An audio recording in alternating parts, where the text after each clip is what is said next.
June 28th 1914 இதுதான் சரித்திரத்துல ஒரு முக்கியமான நாள். ஏன் அப்படின்னா இந்த ஹோல் ஆஃப் வேர்ல்டு வார் துவங்குனதே இந்த நாள்ல தான். எந்த நாள்? June 28th 1914. அப்போ என்ன நடந்தது இந்த நாள்ல? எதனால வார் துவங்குச்சு அப்படின்னு பாத்தீங்கன்னா, ஆர்ச் டியூக் பிரான்சிஸ் ஃபெர்டினண்ட் அப்படின்றவரு அசாசினேட் பண்ணப்படுறாரு. இவர் யாரு? எந்த நாட்டை சேர்ந்தவர்? ஆஸ்ட்ரியா ஹங்கேரியை சேர்ந்தவர். ஆஸ்ட்ரியா ஹங்கேரி அப்போ ஒன்னா இருந்த போது அந்த ஆஸ்ட்ரியா ஹங்கேரிய சேர்ந்தவர் தான் ஆர்ச் டியூக் பிரான்சிஸ் ஃபெர்டினண்ட். இவர் யாருன்னா அடுத்து ஒரு எம்பரரா ஆஸ்ட்ரியா ஹங்கேரிக்கு வரப்போற நபர் கொல்லப்படுறாரு. எங்க கொல்லப்படுறாரு? யாரால கொல்லப்படுறாருன்னா இவர் யாரால கொல்லப்பட்டாருன்னா சர்பியன் யூத்தால கொல்லப்படுறாரு. இவர் சர்பியாக்கு போறாரு. இங்க இருக்கிற சர்பியாக்கு போறாரு. அங்க அவரு கொல்லப்படுறாரு. இது ஆஸ்ட்ரியா ஹங்கேரிய கோவப்படுத்துது. இதை ஒரு பெரும் காரணமாக சொல்லி Austria Hungary declares war on சர்பியா. சர்பியா மேல போர் தொடுக்க போறோம்னு பிரகடனம் செய்றாங்க.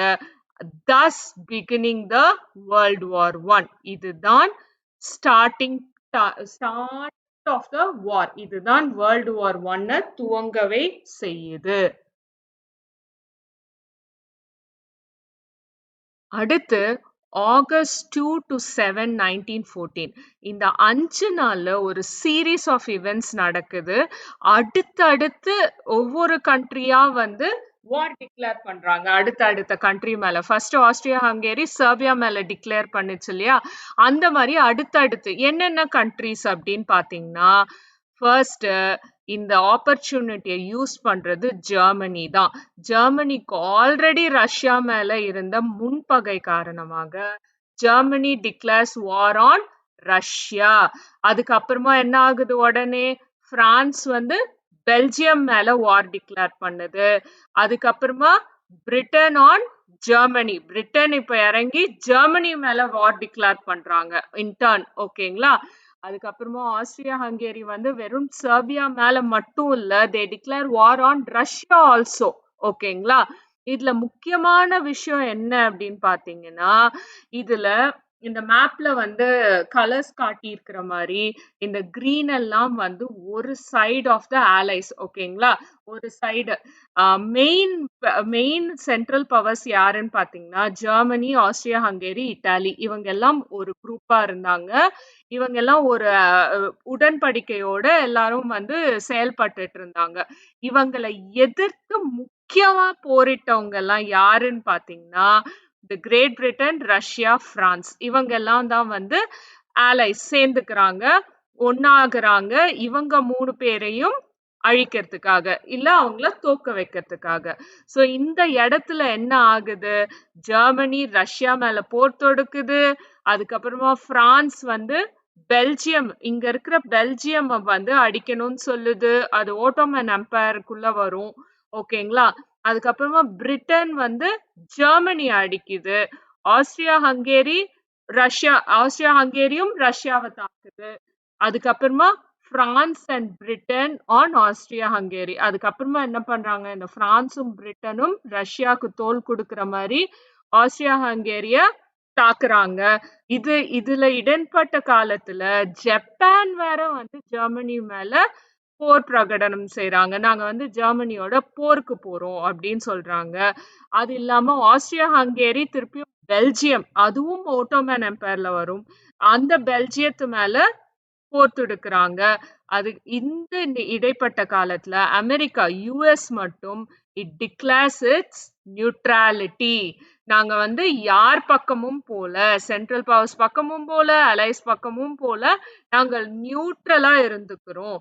ஆனா இதுல ஒரு முக்கியமான விஷயம் என்னன்னா, நம்ம படிச்ச மாதிரி நியூட்ரலா இருந்தாலும் அமெரிக்கா பிரிட்டனுக்கு, யுனைடெட் கிங்டமுக்கு நிறைய ஹெல்ப் பண்ணாங்க. வெப்பன்ஸ் கொடுத்தாங்க, அப்புறம் மெடிக்கல் எய்ட்ஸ் கொடுத்தாங்க. அந்த மாதிரி நிறைய ஹெல்ப் பண்ணிட்டே இருந்தாங்க ஆலைஸ்க்கு. யுனைடெட் கிங்டம், பிரான்ஸ் எல்லாருக்குமே பண்ணிட்டு இருந்தாங்க. இதுக்கு அடுத்து என்ன ஆகுதுன்னா ஸோ செப்டம்பர் 14 1914ல என்ன நடக்குதுன்னு பார்த்தீங்கன்னா, ஜெர்மனி வந்து போயிட்டு பெல்ஜியத்தை இன்வேட் பண்ணிடுது. ஃபுல் பெல்ஜியமும் ஜெர்மன் கண்ட்ரோலுக்கு போயிடுது. ஃபுல்லா ஆர்மி எடுத்துட்டு போய் பெல்ஜியம ஈஸியா அசால்ட்டா அடிச்சிடுறாங்க. யாரு? ஜெர்மனி. ஓகேங்களா? வந்ததுக்கு அப்புறமா அடுத்து பிரான்ஸ நோக்கி போயிட்டே இருக்காங்க. ஆல்மோஸ்ட் பாரிஸ் கிட்ட போய் பாரிஸ வந்து பிடிக்க போறாங்கன்ற ஒரு சூழ்நிலையில தான் வந்து பிரான்ஸ் திருப்பி அடிக்குது. இங்க மார்னேன்ற இடத்துல வின்னும் பண்றாங்க. ஃபர்ஸ்ட் டைம் அங்கதான் பிரான்ஸ் இந்த அலைட் ஃபோர்ஸஸ் எல்லாமே ஒரு ஃபர்ஸ்ட் விக்டரிய வந்து காணுது. அங்கதான் ஃபர்ஸ்ட் விக்டரி வருது. ஜெர்மன் எம்பையர் அங்கதான் தோக்கவும் செய்யுது. இப்போ அக்டோபர் 31 1914ல என்ன ஆயிருக்குன்னு பாத்தீங்கன்னா, இவங்க மாத்தி மாத்தி அடிச்சிட்டு இருந்தாங்கல்ல, பிரெஞ்சு ஆர்மியும் ஜெர்மன் ஆர்மியும். அப்போ என்ன பண்றாங்க, மாத்தி மாத்தி 2 பேரையும் அந்த இடத்த விட்டு காலி பண்ண செய்யறதுக்காக ட்ரை பண்ணிட்டே இருக்காங்க. அதுதான் attempting to outflank each other. Allied and German troops were unable to win a decisive victory. Allied and German troops என்ன ஆகுது? They were not able to win a decisive victory, leading to the onset of a trench warfare. Onset of a trench warfare. Trench warfare பத்தி நம்ம டீடைலா படிச்சோம். ஞாபகம் இருக்கா? போன செஷன்ஸ்ல எல்லாம் படிச்சோமே. என்ன பண்றாங்க பிரெஞ்சு ஆர்மி? நடுவுல ஒரு பார்டரை ஒட்டி நிறைய ட்ரென்ச்சஸ் குழிகளை வந்து தோண்டி வச்சிடுறாங்க. அங்கலேந்து சோல்ஜர்ஸ் வந்து ஜெர்மன் சோல்ஜர்ஸ் அடிக்கிறது, அந்த அவங்கள வீழ்த்துறதுன்ற மாதிரி பண்ணிட்டு இருக்காங்க. இந்த ட்ரென்ச்சஸ் வேற என்னது கனெக்டட், உள்ளுக்குள்ளேயே நிறைய இடத்துல இருந்து கனெக்டட். ஸோ இந்த சோல்ஜர்ஸ்க்கு ஃபைட் பண்ணும்போது மாத்தி மாத்தி டர்ன்ஸ் எடுத்துட்டு ஃபைட் பண்றதுக்கான ஒரு கூடாரங்களும் அமைக்கப்படுது. ஃபுட்டும் இந்த ட்ரென்ச்சஸ் மூலியமாவே வருது. ஸோ பகலா நின்னு கண்டினியூஸா அடிச்சுட்டே இருக்காங்க. அப்படிதான் பிரான்ஸ் வந்து வின் பண்ணுது அந்த வார யூசிங் வாட்? Trench warfare. அதுக்கப்புறமா என்ன ஆகுதுன்னு பாத்தீங்கன்னா, நவம்பர் 5 1914ல Britain and France declare war on the Ottoman Empire. இங்க இருக்கு இல்லையா, இந்த ஆட்டோமன் எம்பையர் மேல பிரிட்டனா United Kingdom and France they declare war on the Ottoman Empire. ஏன்னா இவங்க ஆட்டோமன் எம்பையரும் இந்த சென்ட்ரல் பவர்ஸ்க்கு சாதகமா தான் போரிட்டு இருந்தாங்க. ஜெர்மனி, ஆஸ்திரியா ஹங்கேரி, இட்டாலி இவங்களுக்கு சாதகமா தான் இந்த ஆட்டோமன் எம்பையரும் என்ன பண்ணாங்க, போரிட்டு இருந்தாங்க. இதுக்கப்புறமா என்ன ஆகுதுன்னு பாத்தீங்கன்னா, ஆன் ஜான்வரி 10th 1915, இப்போ இத்தனை மாசம் ஜூன் 28 ஆரம்பிச்சது, இப்போ ஜான்வரி 10ஆம் தேதிக்கு வந்துட்டோம். ஜான்வரி 10th 1915ல என்ன ஆகுதுன்னு பாத்தீங்கன்னா, German ஜெப்லின் raids on Great Britain begin and bringing the war home to British civilians. என்ன பண்றாங்க, ஏர் ஸ்ட்ரைக்ஸ் நடத்துறாங்க. ஜெர்மனி போயிட்டு அதோடைய ஜெப்லின் ஏர்ஃபோர்ஸ வச்சு ஏர் ஸ்ட்ரைக்ஸ் நடத்துறாங்க. அதுவும் யாரு? Great Britain. யூஸ்வலா ஒரு வார்ல வந்து ஏர் ஸ்ட்ரைக்ஸ் நடத்துறாங்கன்னா ஆர்மி பேஸ், நேவி பேஸ், இல்லைன்னா ஏர்ஃபோர்ஸ் பேஸ், இததான் அந்த பேசஸ் எங்கெல்லாம் வந்து டிஃபென்ஸ் ஆர்மி சோல்ஜர்ஸ் இருக்காங்களோ அதை நோக்கி தான் வந்து ஸ்ட்ரைக்ஸ் பண்ணுவாங்க, பாம்ப்ஸ் போடுவாங்க. ஆனா ஜெர்மனி என்ன பண்ணுது, பிரிட்டிஷ் சிவிலியன்ஸ் மேலேயே வந்து அட்டாக் பண்றாங்க. அந்த வார், அந்த ஏர்ஃபோர்ஸ் வார்ஸ் வச்சு, வெப்பன்ஸ் வச்சு, அவங்க போடுற பாம்ப்ஸ் வச்சு நிறைய சிவிலியன்ஸ் பாதிக்கப்படுறாங்க இதனால. எப்போ? January 10th 1915. அதுக்கப்புறமா என்ன ஆகுதுன்னு பாத்தீங்கன்னா, February 4th 1915ல Germany initiates a policy of unrestricted submarine warfare, whereby all merchant ships, including those of neutral countries, would be subject to attack. Germany என்ன பண்ணுது, ஜெர்மனியோடைய வேர்ல்டு வார் 1ல ஜெர்மனியோட மிகப்பெரிய ஸ்ட்ரென்த்தே என்ன? ஆக்சுவலா அவங்களுடைய நேவல் பேஸ் தான் இல்லையா. அவங்க ஜெர்மனி ஃபர்ஸ்ட் வேர்ல்டு வார் 1க்கு முன்னாடியிலேருந்தே நிறைய நேவல் பேஸ வந்து இன்க்ரீஸ் பண்ணிட்டே இருந்தாங்க. அதுதான் பிரிட்டனுக்கு பயமாவே இருந்தது இல்லையா. எங்க இவங்க வந்து நம்மள அட்டாக் பண்ணிடுவாங்களோ அப்படின்ட்டு ஒரு பயமும் இருந்துட்டே இருந்தது. அந்த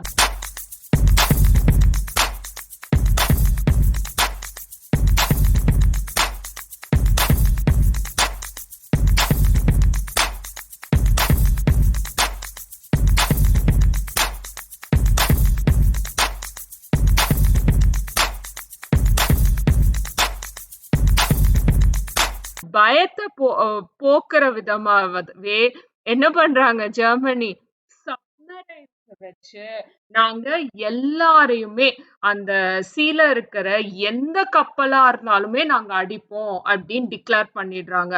நியூட்ரல் ஷிப்ஸ் இருப்பாங்க இல்லையா, அவங்களையும், அதாவது இந்த மெடிசன் இந்த மாதிரியான ஐட்டம்ஸ், ஃபுட் ஐட்டம்ஸ் இதெல்லாம் கொண்டு போற ஷிப்ஸ் இருக்கும் இல்லையா, அதையும் அடிப்போம். அதுக்கப்புறமா மர்ச்சன்ட் ஷிப்ஸ் இருக்கும் நியூட்ரல் கண்ட்ரீஸ்க்கு, இந்த வார்ல இன்வால்வ் ஆகாத கண்ட்ரீஸ், அதையுமே நாங்க வந்து அழிச்சிருவோம் அப்படின்னே வந்து டிக்ளேர் பண்ணி they start attacking with the submarine warfare. எப்போ ஆரம்பிக்கிறாங்க ஜெர்மனி இந்த வார்ஃபேரை? on February 4th 1915.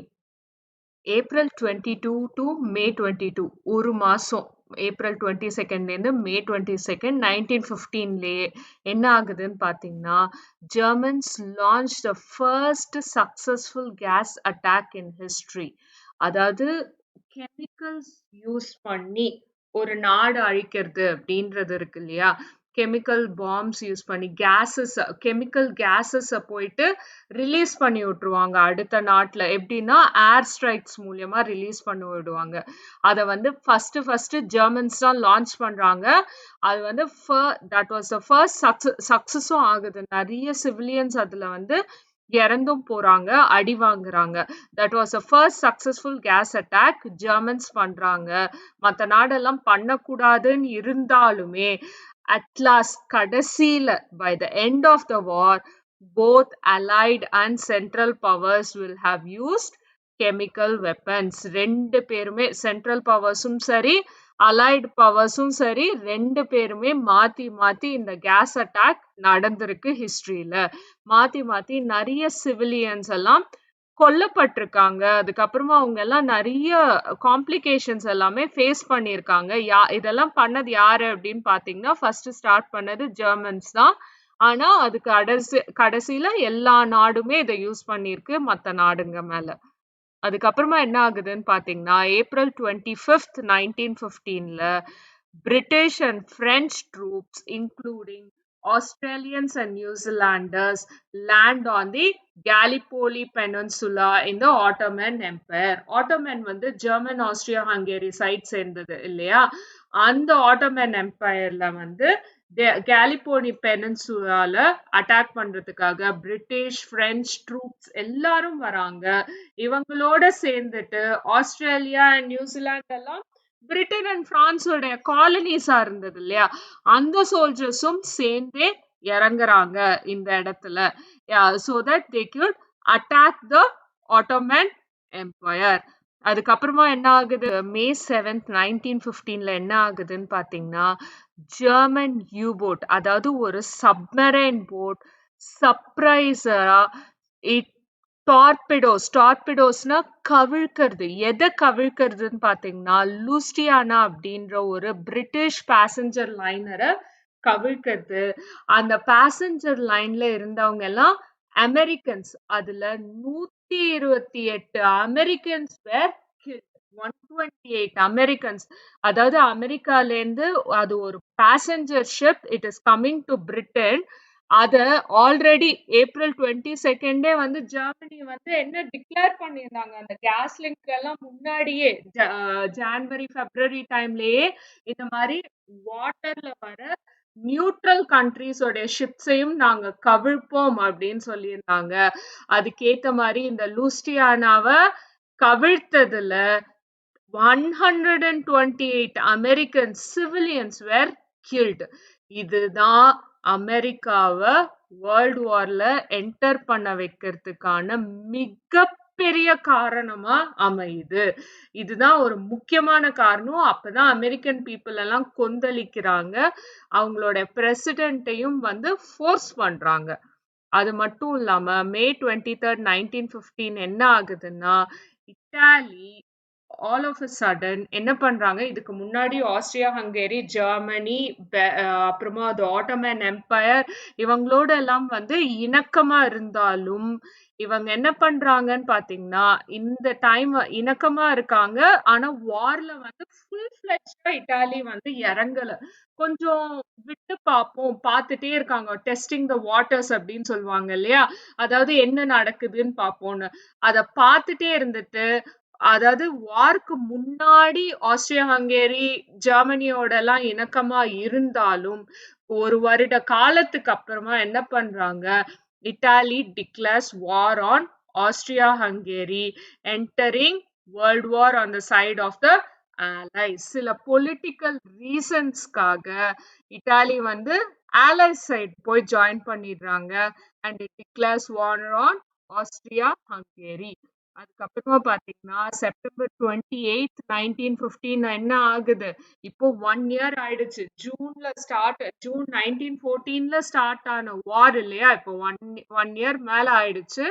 செப்டம்பர் 28 என்ன நடக்குதுன்னு பாத்தீங்கன்னா, allied troops move through Mesopotamia to capture Baghdad from the Ottomans. எங்க போறாங்க, அந்த ஆட்டோமன் எம்பையர்ல இருக்கிற மெசடோபோமியாவ த்ரூ அந்த மெசபடோமியா வழியா போயிட்டு பாக்தாத கேப்சர் பண்றாங்க ஓட்டோமன்ஸ் கிட்டலேந்து. ஆலைட் ஃபோர்ஸ் எல்லாம் சேர்ந்து, யார் யார் ஆலைட் ஃபோர்ஸ், பிரான்ஸ், பிரிட்டன், இவங்க எல்லாருமே சேர்ந்து அந்த இடத்த கேப்சர் பண்ணிடுறாங்க பாக்தாத. அதுக்கப்புறமா என்ன ஆகுதுன்னு பாத்தீங்கன்னா, October 6, 1915, a combined force of Austria-Hungarians and Germany and later Bulgarians invaded Serbia. A combined force of Austria-Hungarians அப்புறம் ஜெர்மன்ஸ், இங்க ஏன்னா ஆஸ்ட்ரியா ஹங்கேரி சைட் தான் மெயினா ஜெர்மன்ஸ் இருந்தாங்க இல்லையா, அண்ட் லேட்டர் பல்ஜேரியன்ஸும் வந்து ஆஸ்ட்ரியா ஹங்கேரி சைட் போயிடுறாங்க. இவங்க எல்லாம் சேர்ந்து என்ன பண்றாங்க, தே இன்வைட் சர்பியா. இங்க இருக்கிற சர்பியாவை they invaded. After weeks of stubborn fighting, the Serbian army was forced to retreat through Montenegro and Albania. After weeks of stubborn fighting, பயங்கர வீரியமா அவங்க ஃபைட் பண்ணாலும் the Serbian army was forced to retreat. ஏன்னா இவ்வளோ country army வந்து சேர்ந்து அடிக்கும் போது they were forced to retreat through எங்க, மான்டாங்க்ரோ அண்ட் அல்பேனியா. இங்க இருக்கு இல்லையா மான்டாங்க்ரோ அப்புறம் அல்பேனியா, இந்த இந்த இடங்களுக்கு they were forced to retreat and Serbian army almost ஒரு லாஸ வந்து அங்க ஃபீல் பண்ணிட்டு இருக்காங்க. ஏன்னா யாரெல்லாம் போட்டு அடிக்கிறாங்க, யாரெல்லாம் போருக்கு வந்திருக்காங்கன்னு பாருங்க, ஆஸ்ட்ரோ ஹங்கேரியன்ஸ், ஜெர்மனிஸ், அப்புறமா பல்ஜேரியன்ஸ், இந்த சைட்ல இருந்து பல்ஜேரியன்ஸும் சேர்ந்து சர்பியாவை போர் தொடுத்துட்டே இருக்கு. அதுக்கப்புறமா பாத்தீங்கன்னா இப்போ February 21, 1916ல பேட்டில் ஆஃப் வர்டன் நடக்குது. Hoping to bleed France white, the German army launches a major offensive against the symbolic fortress of Verdun. Verdunல இருந்து அந்த சிம்பாலிக் ஒரு ஃபோர்ட் இருக்கு, ஒரு கோட்டை, அத வந்து எப்படியாச்சும் கைப்பற்றிடணும்ட்டு அது மேல ஒரு மேஜர் ஒஃபென்சிவ் அட்டாக் வந்து ஜெர்மன் அடிக்குது. அங்க fighting will not end until December. பிப்ரவரியில ஆரம்பிச்ச போர் வந்து டிசம்பர் வரைக்கும் இந்த வேர்டன்னா இங்கதான் இருக்கு இல்லையா, இந்த இடத்துல பயங்கர போர் மூண்டு பிரெஞ்சு ஆர்மிக்கும் ஜெர்மன் ஆர்மிக்கும் நிறைய போர் நடந்துட்டே இருந்திருக்கு. அந்த ஃபோர்ட்ரஸ், அந்த கோட்டையே ஒஃபென்சிவா அட்டாக் பண்ணி வீழ்த்துற அளவுக்கு ஜெர்மன் ஆர்மி போயிட்டே இருந்தது. இதுல என்ன விஷயம்னா, hoping to bleed France white அப்படின்னா எப்படியாச்சும் அந்த ஒரு இடத்துல வச்சு பிரான்ஸுடைய மொத்த ஆர்மியையும் மொத்த பினான்ஸ் எடுத்துடலாம், அவங்க வந்து அங்க டயர்ட் ஆயிட்டு விட்டுட்டு போகணும்ன்ற அளவுக்கு ஜெர்மன் வந்து பயங்கர விகரஸா அடிச்சுட்டே இருந்திருக்காங்க, போர் புரிஞ்சுட்டே இருந்திருக்காங்க. ஏப்ரல் 22, 1916ல என்ன நடக்குதுன்னு பார்த்தீங்கன்னா, பிரான்ஸ ஓரளவுக்கு ஜெர்மனி ஆக்குபை பண்ணி வச்சிருந்தாங்க இல்லையா? அந்த பிளேசஸ்லலாம் around 20,000 French women and girls are deported from industrial cities like Lille to perform forced agricultural work in other parts of occupied France. என்ன பண்றாங்க, ஒரு கிட்டத்தட்ட 20,000 பிரெஞ்சு விமன் அண்ட் கேர்ள்ஸ வந்து industrial cities like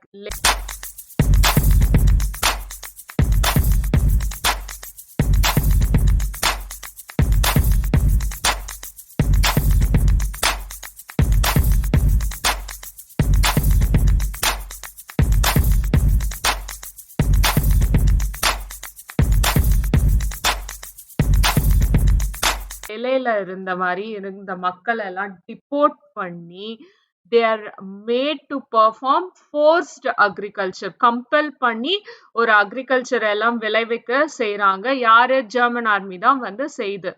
in other parts of the occupied பிரான்ஸ்ல இந்த மாதிரி பொண்ணுங்களை depot பண்ணி பண்ண வைக்கிறாங்க. இது மட்டும் இல்லாம மே 16, 1916ல என்ன ஆகுதுன்னு பாத்தீங்கன்னா, Great Britain and France secretly signed Sykes-Picot Agreement. Great பிரிட்டனும் பிரான்ஸும் ரொம்ப சீக்ரெட்டா யாருக்கும் தெரியாம ஸ்கைஸ் அண்ட் பிகாட் அக்ரிமெண்ட்டை சைன் பண்றாங்க. Assuming defeating the Ottoman Empire. Ottoman எம்பையரை வந்து நம்ம வீழ்த்திட்டோம் அப்படின்னு இவங்களா அஸ்யூம் பண்ணிக்கிறாங்க. அதை வச்சு ஒரு அக்ரிமெண்ட்டை சைன் பண்ணி மிடில் ஈஸ்ட டிவைட் பண்ணிடுறாங்க. அதுல France claims Syria and Lebanon. France எதை கிளைம் பண்ணுது? சிரியா அண்ட் லெபோனாவை கிளைம் பண்ணுது. Britain claims Jordan, Iraq, the Gulf States and Palestine mandate. எதெல்லாம் கிளைம் பண்ணுது Britain? Jordan, Iraq, the Gulf States and the Palestine mandate எல்லாம் claim பண்றாங்க. assuming defeating the Ottoman Empire. Ottoman Empire defeat பண்ணிட்டோம் அப்படின்ட்டு. இது மட்டும் இல்லாம மே 31, 1916ல என்ன ஆகுதுன்னா, பேட்டில் ஆஃப் ஜட்லாண்ட் நடக்குது. இது வந்து மிகப்பெரிய ஒரு போர். ஒரு நேவில ஒரு சீஸ்ல நடந்த ஒரு மிகப்பெரிய போர், பேட்டில் ஆஃப் ஜட்லாண்ட். இது வந்து லார்ஜஸ்ட் நேவல் பேட்டில் இன் த ஹிஸ்டரி. ஓகேங்களா? ஏன் அப்படின்னா, ரெண்டு பெரிய கண்ட்ரீஸ் அவங்களுடைய ஃபுல் ராயல் ஃபோர்ஸ், அதாவது நேவல் ஃபோர்ஸையும் இறக்கி ஃபுல்லா அடிச்சு வீழ்த்தின ஒரு மிகப்பெரிய வார், நேவல் வார். பிரிட்டன்ஸ் ராயல் நேவி, அதாவது பிரிட்டனோடைய அந்த கண்ட்ரியோட நேவி மட்டும் இல்லாம அவங்க கிங் அண்ட் குவீன்ஸ் இருப்பாங்க இல்லையா, அந்த ராயல் நேவியும் வந்து இறக்கப்படுது. So Britain's Royal Navy Grand Fleet and Germans navy's High Seas Fleet fought to draw through both sides claim victory. Though both sides claim victory. ரெண்டு பேருமே நாங்க வின் பண்ணோம்னு சொல்லிட்டாலும் there was a vigorous war. யாருக்கும் Britain's Royal Navy Grand Fleet அப்படின்றதுக்கும் அப்புறம் ஜெர்மன்ஸோடைய highest navy என்னது, ஹை சீஸ் ஃபிளீட் அப்படின்றதுமே ஒரு டிரால தான் முடிஞ்சது. அதாவது யாருமே விக்டரி இல்லை, ரெண்டு பேருமே சரிசமானமா இருந்தாங்க அப்படின்ட்டு. ஆனா ரெண்டு பேருமே மாத்தி மாத்தி இல்ல நாங்க தான் வின் பண்ணோம் அப்படின்னு கிளைம் பண்ணிக்கிறாங்க. The battle of Jutland. அதுக்கப்புறமா ஜூன் 5, 1916ல பாத்தீங்கன்னா, Arab nationalist revolve against Ottoman rule in the great Arab rising. அதாவது ஆட்டோமன் எம்பையர்ல உள்ள இருக்கிற சிவிலியன்ஸே அண்ட்ரஸ்ட் ஆறாங்க. They are getting tired of this war இல்லையா, யாருக்கா இருந்தாலும் இருக்கும். அப்போ அவங்களே ஒரு புரட்சியை வந்து ஆரம்பிக்கிறாங்க. அந்த நேஷனலிஸ்ட், அரப்ஸ்க்காக இருந்த நேஷனலிஸ்ட் எல்லாமே அந்த ஆட்டோமன் எம்பையரை எதிர்த்து போராடுறாங்க, புரட்சி பண்றாங்க. அந்த புரட்சியை தான் என்ன சொல்லுவாங்க, கிரேட் அரப் ரைசிங் அப்படின்னு சொல்றாங்க. ஜூலை 1, 1916ல என்ன நடக்குதுன்னு பாத்தீங்கன்னா, த பேட்டில் ஆஃப் த சோமே. சோமேல பாத்தீங்கன்னா, ஆஃப்டர் 7 day ஆர்டிலரி பொம்பார்ட்மெண்ட், அதாவது கண்டினியூஸா பொம்பார்ட் பண்ணிட்டே இருந்திருக்காங்க. எங்க பேட்டில் ஆஃப் சோமேல Allied troops launched offensive to divert Japan troops from Verdun. Already வேர்டன்ல கிட்டத்தட்ட பல மாசங்களா வந்து போர் நடந்துட்டே இருக்கு பிரான்ஸ்க்கும் ஜெர்மனிக்கும். அப்ப என்ன பண்றாங்க allied troops வந்து ஜெர்மனி எப்படியாச்சும் வந்து டிஸ்ட்ராக்ட் பண்ணிடணும், டைவர்ட் பண்ணிடணும் வேர்டன் கிட்டல இருந்து அப்படின்றதுக்காக கண்டினியூஸா ஆர்டிலரி பம்பார்ட்மெண்ட் பண்ணிட்டே பாம்ப்ஸ் போட்டு அடிச்சுட்டே இருக்காங்க. அப்ப என்ன ஆகுதுன்னா 50,000 பிரிட்டிஷ் கேஷுவாலிட்டிஸ் வந்து சஃபர் ஆகுது. கிட்டத்தட்ட 50,000 பிரிட்டிஷ் பீப்புள் ஆர் killed. இது வந்து வெறும் ஃபர்ஸ்ட் டே ஆஃப் த போர்ல 7 days நடந்த அந்த போர்ல ஃபர்ஸ்ட் டேலயே 50,000 British soldiers are being killed. அதுக்கப்புறமா ஃபைட்டிங் கண்டினியூட் அன்டில் நவம்பர். ஜூலைல ஆரம்பிச்ச போர் நவம்பர் வரைக்கும் கண்டினியூ ஆயிட்டே இருந்திருக்கு. அதுக்கப்புறமா பாத்தீங்கன்னா February 3rd 1917ல after Germany resumes its campaign of unrestricted submarine warfare, the US serves diplomatic relations with Germany. என்ன பண்றாங்க சப்மரைன் வார்ஃபேர வந்து டிக்ளேர் பண்ணி அடிச்சுட்டே இருந்திருக்காங்க இல்லையா ஜெர்மனி. இத திருப்பியும் ரெஸ்யூம் பண்ணிட்டு ஜெர்மனி யாரெல்லாம் வந்து வராங்களோ நியூட்ரல் வாட்டர்ஸ்ல இருந்தாலும் நாங்க திருப்பியும் அடிப்போம்னு சொல்லிட்டு இருந்தாங்களோ அதை திருப்பியும் டிக்ளேர் பண்றாங்க.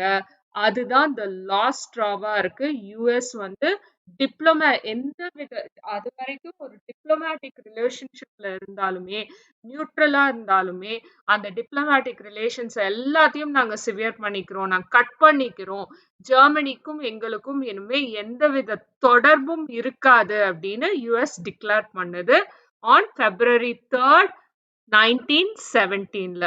அதுக்கப்புறமா பாத்தீங்கன்னா March 1 1917ல என்ன ஆகுது அப்படின்னா British intelligence intercepts the Zaimerian telegram. இந்த டெலகிராம இன்டர்செப்ட் பண்ணுவாங்க. அந்த காலத்துல எப்படின்னா டெலகிராம் தான் இருந்தது. இப்போ இருக்கிற மாதிரி இன்டர்நெட்டோ மொபைலோ இதெல்லாம் இல்லை இல்லையா. அப்போ ஒரு நாடும் இன்னொரு நாடும் உழவர்கள் அனுப்புவாங்க. அதாவது யாரெல்லாம் ஸ்பைஸ் அமைச்சு வச்சிருப்பாங்க இல்லையா. அந்த ஸ்பைஸ் வந்து ஒரு லெட்டரை வந்து இன்னொரு நாட்டுக்கு அந்த இன்டெலிஜென்ஸ் எல்லாம் அப்படியே கொடுக்க மாட்டாங்க. அப்போ கோட்ல தான் வந்து மார்ஸ் கோட் அந்த மாதிரி நிறைய கோட்ஸ் இருக்கு. கோட் லாங்குவேஜ்ல தான் அமுச்சு வைப்பாங்க. அந்த மாதிரி பிரிட்டிஷ் ஆர்மி கிட்ட கிடைச்ச ஒரு மிகப்பெரிய ஒரு டெலகிராம் தான் ஜிமர்மேன் டெலகிராம் அப்படின்றது. அதை டீகோட் பண்ணும் போது என்ன தெரிஞ்சிருக்கு அப்படின்னு பாத்தீங்கன்னா it is a secret communication from Germany proposing an alliance with Mexico. அதாவது மெக்சிகோ கிட்ட ஒரு அலையன்ஸ் ப்ரொபோஸ் பண்ணி ஜெர்மனி வந்து இந்த டெலகிராம் அனுப்புது. என்னன்னு if United states enters the world war 1 Mexico தன்னுடைய சார்பா வந்து போட்டியிடணும், போர் புரியணும் அப்படின்னு ப்ரொபோஸ் பண்றாங்க. மெக்சிகோ வந்து நீங்க எங்களோட வந்து சேர்ந்துக்கோங்க, யுனைடெட் ஸ்டேட்ஸ் மட்டும் வேர்ல்ட் வார் 1ல என்ட்ராச்சுன்னா நம்ம ரெண்டு பேரும் சேர்ந்து யுனைடெட் ஸ்டேட்ஸை அடிக்கலாம் அப்படின்ற மாதிரி ஒரு அலையன்ஸை ப்ரொபோஸ் பண்றாங்க. ஆனா அன்பார்ச்சுனேட்லி இந்த டெலிகிராம பிரிட்டிஷ் இன்டெலிஜென்ஸ் முன்னமே எடுத்து டீகோட் பண்ணி அனௌன்ஸ் பண்ணிடுறாங்க. ஸோ இது வந்து ஒரு மிகப்பெரிய ஷாக்காகவும் shock on the sides of America and drawback on the side of ஜெர்மனியா மாறுது. ஸோ மெக்சிகோக்கு வந்து டெலிகிராம் அனுப்பிச்சதோட மட்டும் நிற்காம April 1 1917ல என்ன ஆகுதுன்னு பார்த்தீங்கன்னா Germany sinks SS Aztec, a US cargo ship bound for France. பிரான்ஸ்க்கு போகவிருந்த ஒரு கார்கோ ஷிப், அதாவது அம்யூனிட்டிஸ் வெப்பன்ஸோ இல்லைன்னா மெடிக்கல் எய்ட்ஸோ அந்த மாதிரி எல்லாம் ஐட்டம்ஸ் எடுத்துட்டு போயிட்டு இருந்த ஒரு யூஎஸ் கார்கோ ஷிப் SS Aztecஐயும் வந்து வீழ்த்திடுது, இல்ல அதை வந்து கவிழ்த்துருது சீலையே. அது யார் கவிழ்க்கிறாங்கன்னு பாத்தீங்கன்னா ஜெர்மனி தான் செய்யுது, which was about to go to France. அதோடு நிக்காம April 2 1917ல இதனால என்ன ஆகுதுன்னா US President Woodrow Wilson delivers a war message to Congress. அவருடைய own Congress, அதாவது அசம்பிளில, whole US அசம்பிளில அட்ரஸ் பண்ணும்போது US President Woodrow Wilson என்ன சொல்றாரு? ஒரு வார் மெசேஜ பாஸ் பண்றாரு, famously stating that the world must be made safe for democracy. டெமோக்ரஸிக்காக இந்த உலகம் safe ஆக்கப்படணும் அப்படின்றதுக்காக அமெரிக்கா இந்த வார்ல என்டர் ஆகுதுன்ற இன்ஃபர்மேஷனோட சேர்த்து ஒரு வார் மெசேஜ டெலிவர் பண்றாரு அவருடைய யுனைடெட் ஸ்டேட்ஸ் உடைய அசம்பிளில. On April 6th, 1917, following a passage of the war resolution by the Senate and the House, the United States is officially at war with the German Empire. அவங்களுக்கு இப்ப நம்ம இந்தியால வந்து ரெண்டு விதமான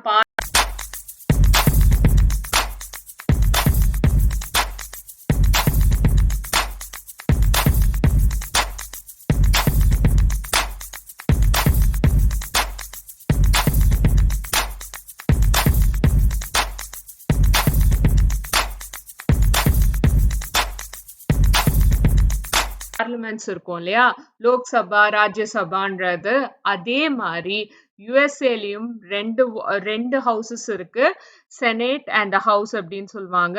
ரெண்டு பேருமே இந்த வார் ரெசல்யூஷனை பாஸ் பண்றாங்க, அது லாவா போகுது. அதுக்கப்புறமா யுனைடெட் ஸ்டேட்ஸ் வந்து officially at war with the German Empire. ஜெர்மனிக்கு அகெயின்ஸ்டா வார்ல என்ட்ராறாங்க.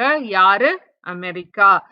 April 16th, 1917, having traveled on a sealed train from Switzerland, Vladimir Lenin. இந்த மீன் டைம்ல ரஷ்யால என்ன நடக்குதுன்னு பாத்தீங்கன்னா, மிகப்பெரிய உள்நாட்டு கலவரங்கள், புரட்சிகள் இதெல்லாம் நடந்துட்டே இருக்கு.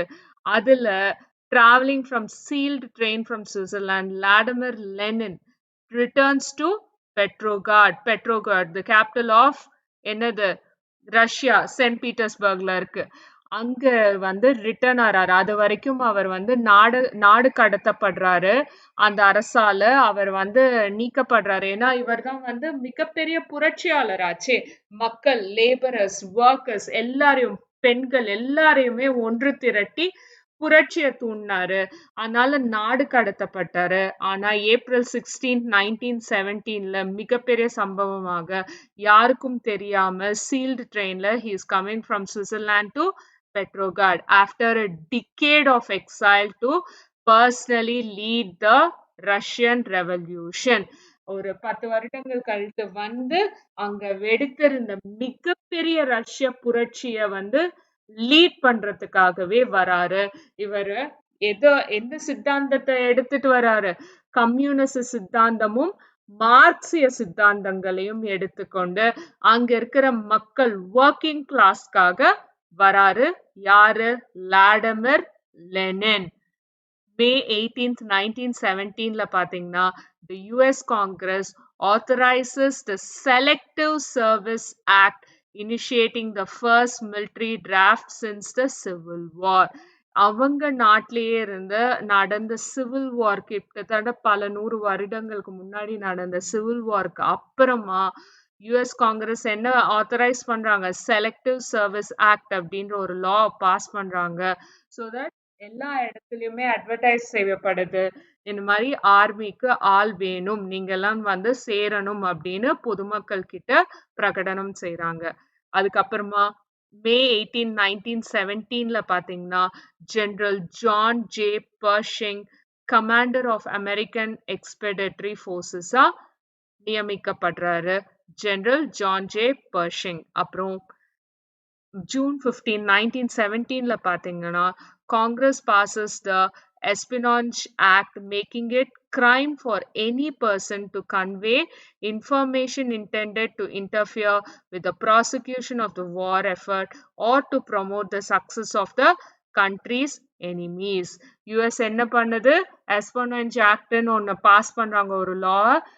யாருமே, எந்தவித மக்களுமே வந்து எந்த இன்ஃபர்மேஷனையும் வந்து பாஸ் ஆன் பண்ணக்கூடாது.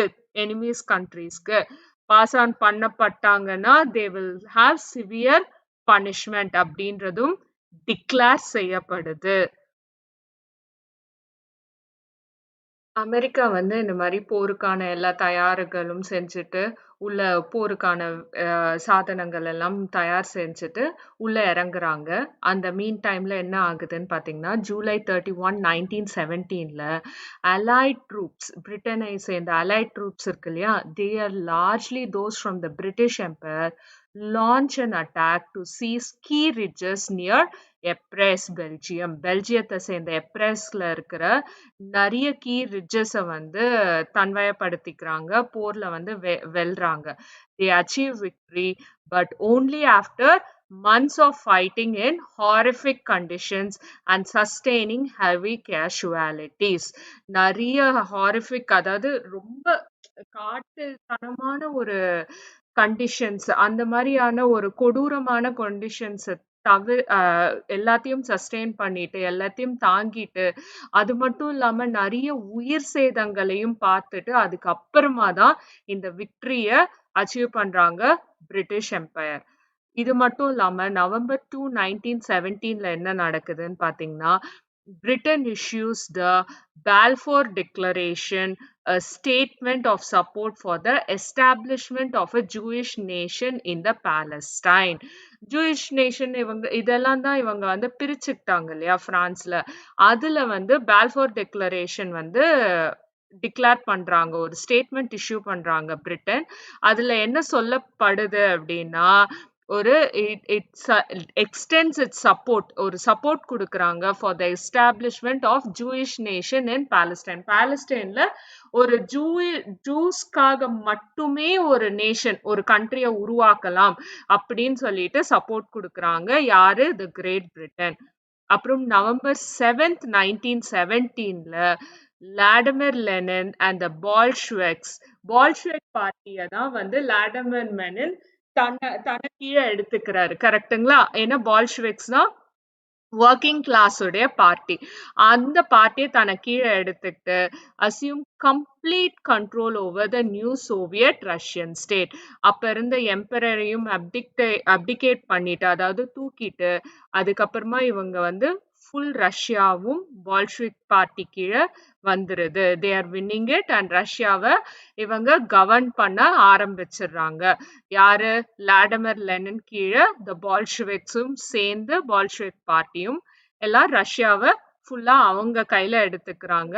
யார்கிட்ட இருந்து எடுத்துறாங்க? சார் நிக்கோலஸ் II கிட்ட இருந்து எடுத்துறாங்க. டிசம்பர் 6, 1917ல பாத்தீங்கன்னா, French munitions ship collides with a Belgian relief ship, resulting in 11,000 casualty. இது சைட்ல இந்த ஃபர்ஸ்ட் வேர்ல்ட் வாரோட மெயின் பிக்சரே என்னன்னா, கடல் சண்டைகள் தான். நிறைய கடல் சண்டைகள். அதுலயும் ஜெர்மனி வந்து மிகப்பெரிய ஒரு நேவி பேஸ் வச்சிருந்தாங்க. அதுல பிரெஞ்சு மியூனிட்டேஷன் ஷிப்பை வந்து ஒரு பெல்ஜியம், அது வந்து போயிட்டு ஒரு பெல்ஜியன் ரிலீஃப் ஷிப்போட, அதாவது ரிலீஃப் ஷிப்னா அதுல வந்து இந்த ஃபர்ஸ்ட் எய்ட் மெடிசன்ஸ், அப்புறம் சோல்ஜர்ஸ்க்கு தேவைப்படுற ஃபுட் ஐட்டம்ஸ் இதெல்லாம் இருக்கும் இல்லையா, க்ளோத்ஸ், அதெல்லாம் எடுத்துட்டு போற ஷிப்ல வந்து கொலைட் ஆயிடுது. கொலைட் ஆனதால அதுலயும் 11,000 பேர் இறந்துடுறாங்க. தேர் ஆர் கேஷுவாலிட்டிஸ்னா இறந்துடுறாங்க, இறப்பு சதவீதம். ஸோ 11,000 பேர் இறந்துடுறாங்க. இது மட்டும் இல்லாம டிசம்பர் 9, 1917ல the British capture Jerusalem from the Ottomans. Jerusalem யார் கடியில இருந்தது? ஓட்டோமன்ஸ் எம்பையர் கிட்ட இருந்தது. அத பிரிட்டிஷ் வந்து கேப்சர் பண்ணிடுறாங்க.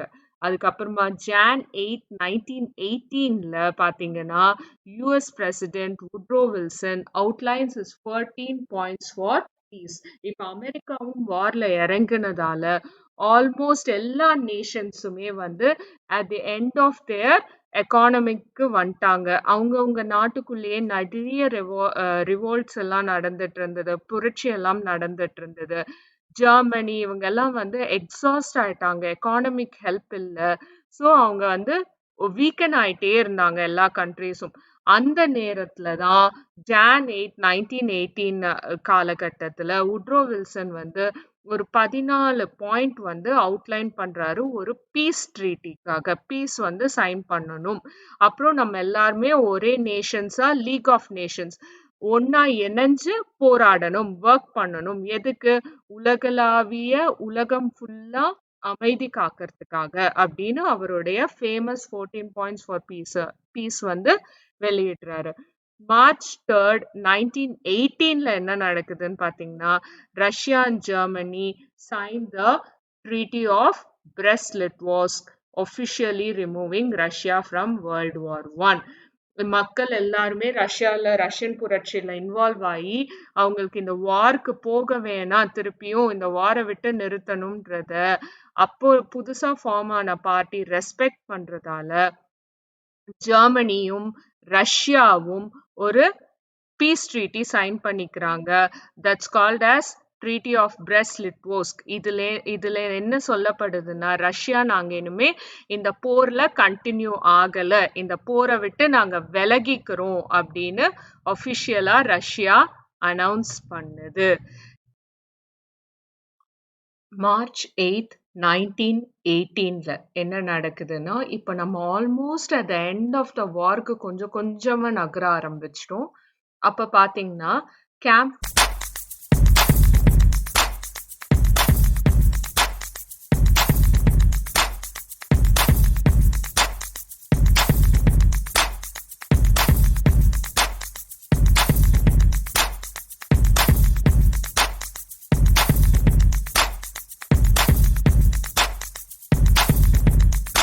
Funston at Fort Riley, Kansasல makes the first report of influenza.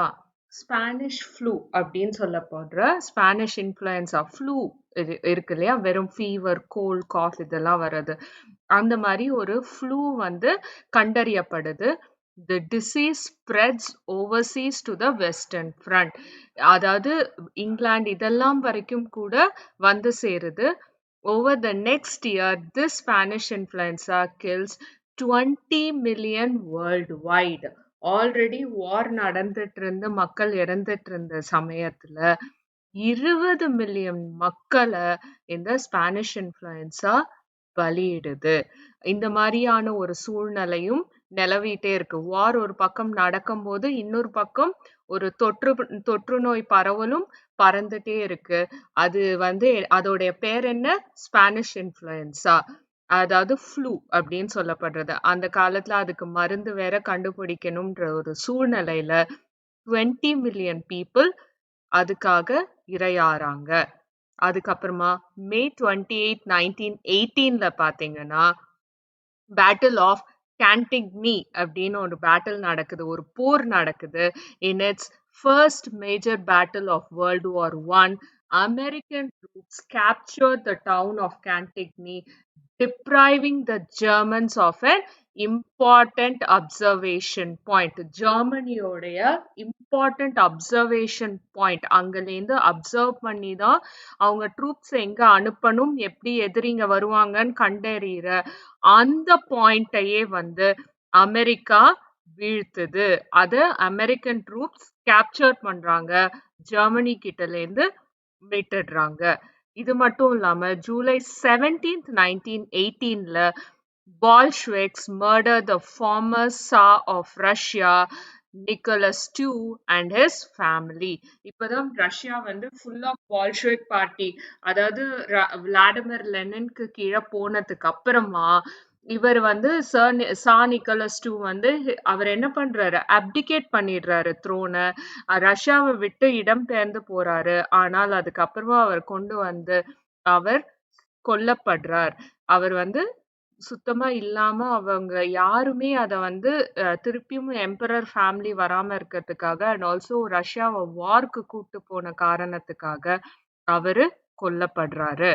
அதுக்கப்புறமா ஜூலை 18th, ஆகஸ்ட் 6, 1918ல பாத்தீங்கன்னா அயன் மார்னே offensive நடக்குது பிரான்ஸ்ல.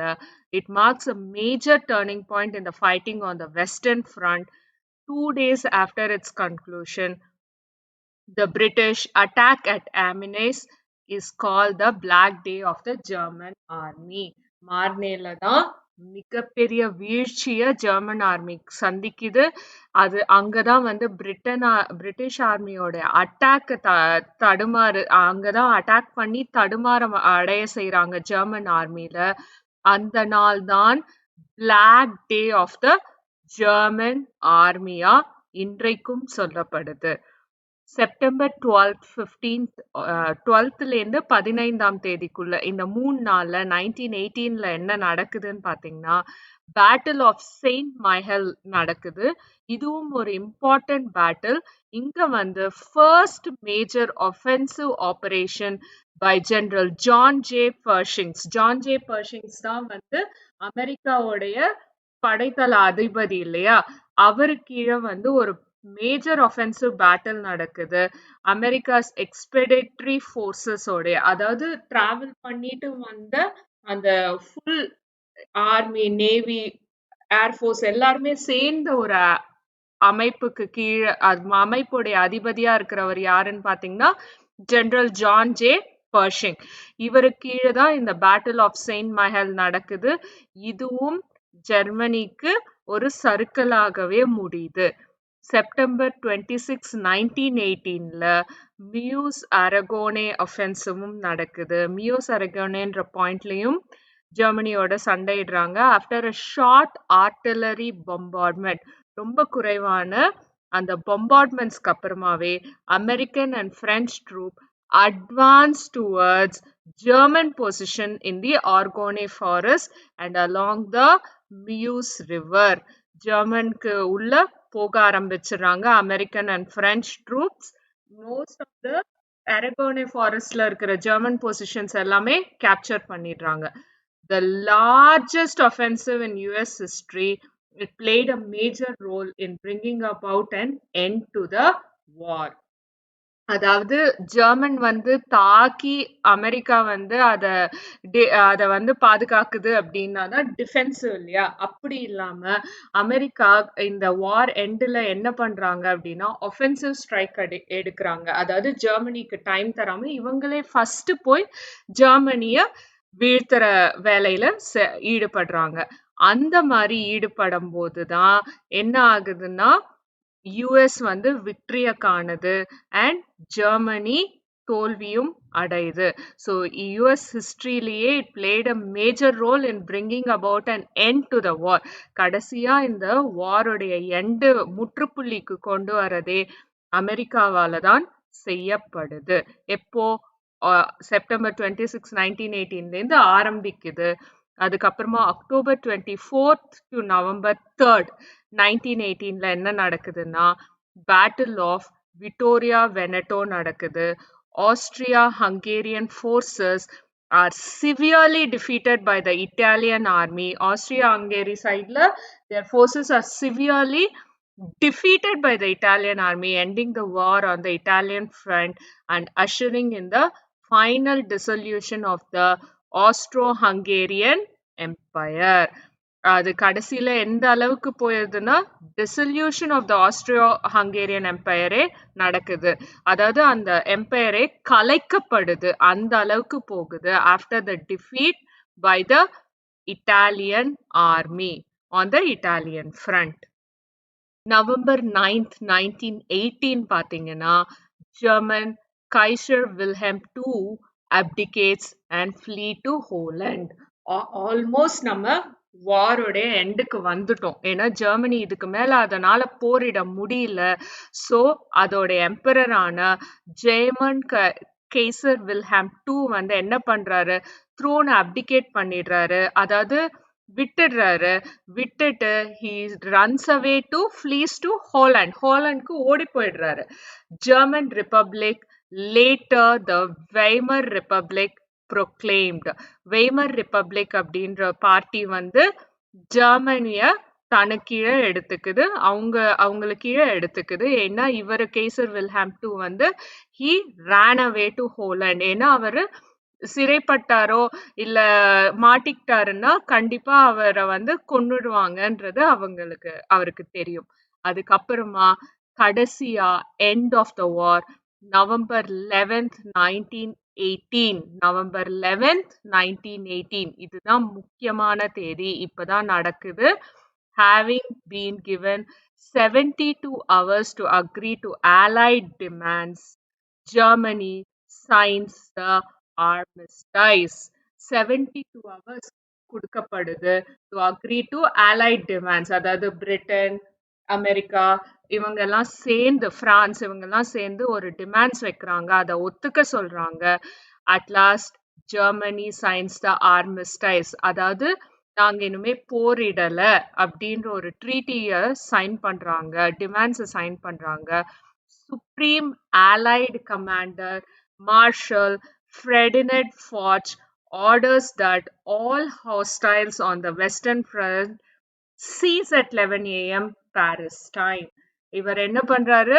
Supreme allied commander marshal Ferdinand Foch வந்து என்ன ஆர்டர் பண்றாருன்னா, வெஸ்டர்ன் ஃப்ரண்ட்ல எங்கெங்கேயோ நடந்துட்டு இருந்த போர் எல்லாமே 11 ஏஎம்க்கு பாரிஸ் டைம்ல கரெக்டா ஸ்டாப் ஆயிடணும். ஏன்னா Germany has surrendered. Germany has signed to the demands of the Allied forces. இதுக்கப்புறமா December 1, 1918ல Allied troops move into Germany and begin occupation. ஜெர்மனிக்குள்ள கொஞ்சம் கொஞ்சமா allied troops பிரிட்டன், பிரான்ஸ் இவங்க எல்லாரும் சேர்ந்த troops உள்ள நுழைந்து கொஞ்சம் கொஞ்சமா ஆக்குபை பண்றாங்க. Yugoslavia kingdom of Serbs, Croats and Solnes is proclaimed an independent state. Yugoslavia அதுக்கப்புறமா கிங்டம் அது வந்து ஒரு கிங்டம் ஆஃப் சர்ப்ஸ் இல்லையா, அப்புறம் குரோட்ஸ் அண்ட் ஸ்லோவ்னஸ் இவங்க எல்லாம் இருக்கிற அந்த கிங்டம் இஸ்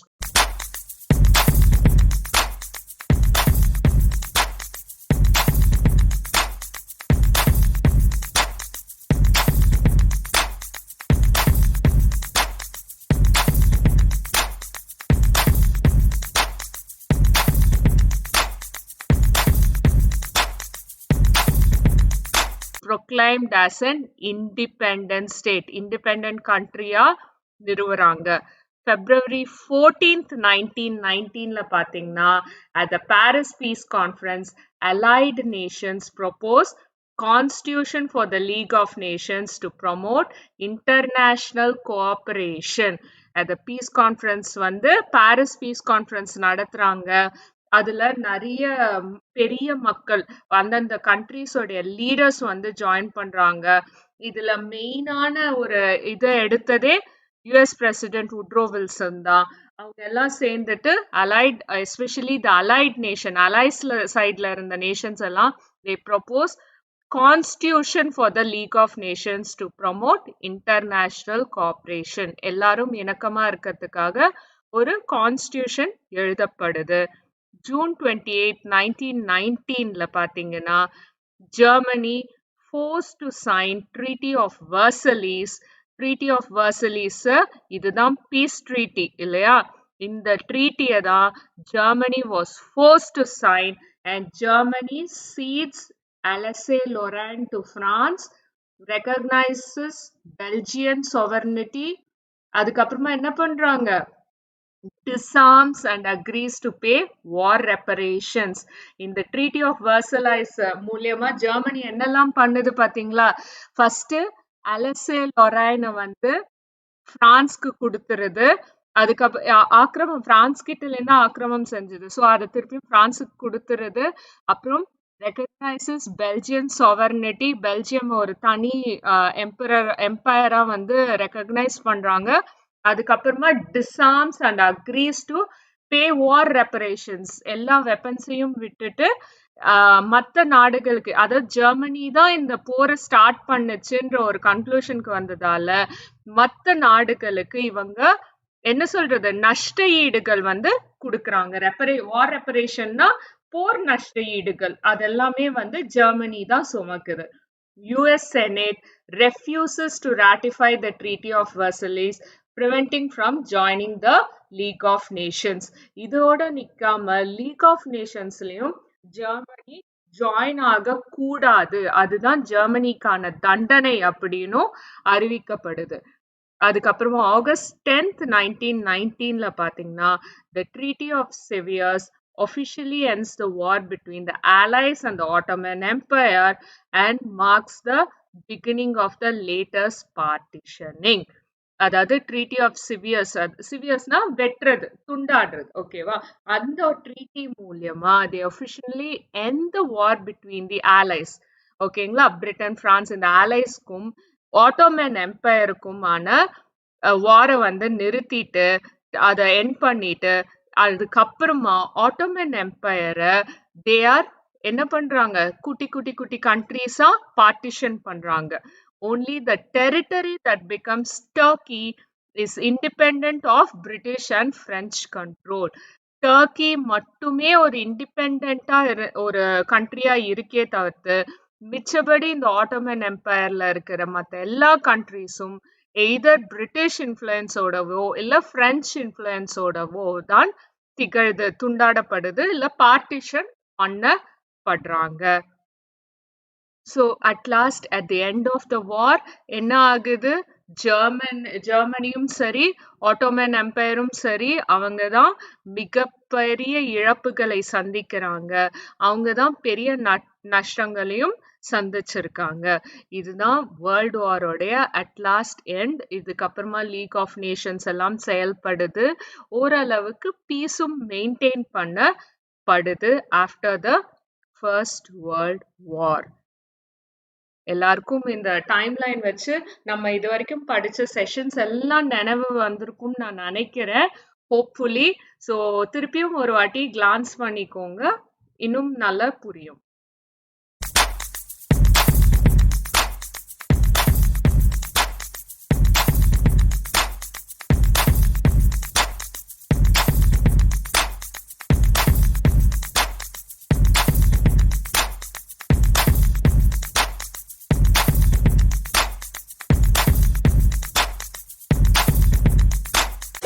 வாவ்! எல்லாம் நல்லா இருக்குங்க. ஆனா எப்படிங்க வாங்குறது நான் இத? அப்படின்னு கேட்குறீங்களா? ரொம்ப ஈஸிங்க. www.edu.kaikoru.com இல்ல வெப்சைட்ஸ்ல போயிட்டு கைகோர் எஜுகேஷன் அப்படின்னாலும் எங்க வெப்சைட் வந்துரும். அதுல ஈஸியா நீங்க பே பண்ணி வாங்கிக்கலாம். அது மட்டும் இல்லைங்க, அமேசான்லயும் இருக்கும். அமேசான் லிங்க் நாங்க வந்து இந்த வீடியோ டிஸ்கிரிப்ஷன்ல போடுறோம். அமேசான்ல போயிட்டு சமச்சீர் கல்வி கைகோர் எஜுகேஷன்னு டைப் பண்ணாலும் எங்களோட ப்ராடக்ட் வந்துரும். லோயஸ்ட் ப்ரைஸ்ல ரொம்ப ஈஸியா கத்துக்க கைகோர் எஜுகேஷன்.